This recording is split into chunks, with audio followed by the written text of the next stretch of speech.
Seattle woman is changing how we think about mental clarity, aging, and resilience. Holly Menino shares her story and some simple things we can all do today to keep our brains healthy. Xenia Kachur is a biomedical engineer. She's a brain health expert, and she is also the founder of a brain fitness company called Mindeo. Xenia, thank you so much for being here. Thank you so much for having me. I'm very excited to be here. Tell me what happened in 2016. So in 2016, I was in a rock climbing accident and I got a head injury, and it flipped my life upside down. I went from being active and healthy and working a high demand job to overnight, I couldn't work, I couldn't sleep through the night, had all sorts of struggles, and I wasn't getting better. And so about 9 months into symptoms, I went and saw some of the top specialists I could find, had every possible test done. At the end of all that, they said, "We're not sure why you're not getting better." And I said, okay, well, how do I get my life back? And they gave me two options. They said I could wait and see if I got better on my own, which I'd been doing for months and clearly wasn't working. Or I could take pharmaceuticals for individual symptoms that I was experiencing. Sleep medications, focus medications, anti-anxiety medications. And I said, look, I was healthy, then I got this head injury, and now I have this 2-page list of symptoms. The last thing I want to do is just Band-Aid one of them and add side effects to the list. I said I want to deal with the root issue, with whatever's going on with my brain. And so I dove into the science, read hundreds of papers, anything I could find that talked about brain health, and I was shocked by what I discovered.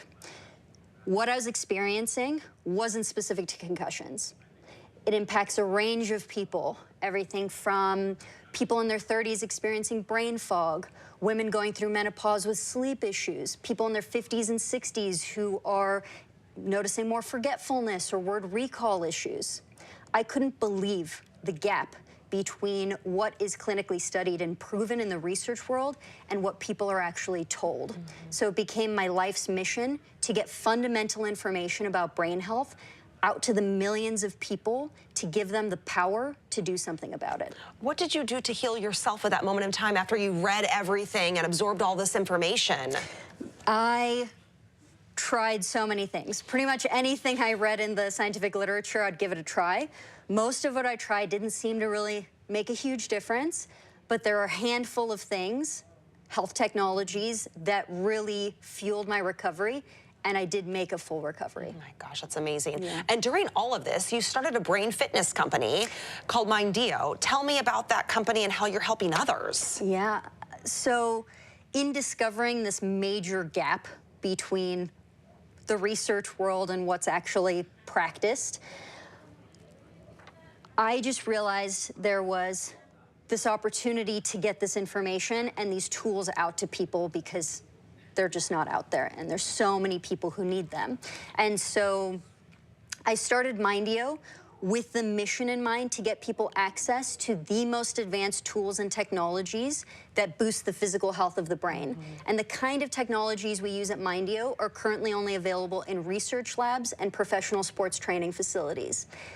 Seattle is the first place in the world where the public has access to these, and it's because we believe everyone should have access to great brain health. Oh my goodness, so you're changing other people's lives right here in Seattle with this technology and the access. Yes, exactly. Amazing. One other thing you've done is you've published a book too called Mindfire. This came out in May of 2024, and it shows the relationship between brain health and chronic inflammation. Mm-hmm. What did you find is the connection between the two in all of your research? What research has discovered in the last 10 years is that inflammation, a lot of people are familiar with the fact that we get inflammation in the body, but they don't know that if we have inflammation in the body, we most likely have inflammation in the brain as well, and that impacts things like sleep and mood and energy. It's at the root of a lot of conditions, everything from cancer and neurodegenerative diseases and disorders like Parkinson's and Alzheimer's. It's just involved in so much. And so to know what science has shown us we can actually do to improve things is huge. And so this book is a playbook of everything that research has shown in the last 10 years that can actually make a difference, reduce that inflammation, and enable people to feel better. Xenia, what are some simple things people can do today to improve their brain health? I love that question because a lot of people think that brain health is really complicated and there's not much you can do.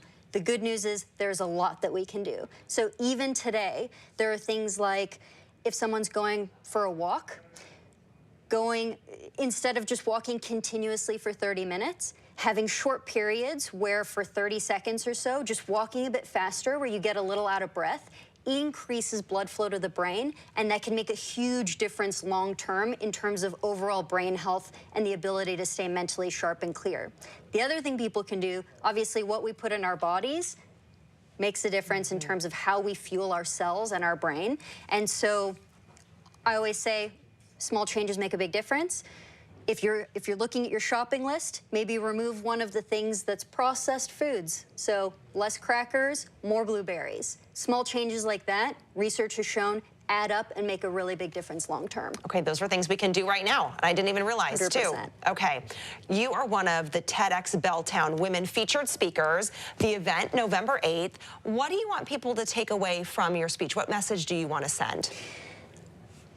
I want people to know that the brain is not this mystery box. It is physical, it is adaptable, and we have the power to change how it functions every single day. And there are a lot of tools out there to make that happen. And you're going to share your story, share some of those tools. Again, TEDx Belltown Women. It's November 8th. Tickets are still available. Xenia, thank you so much. Thank you so much for having me. Happy to.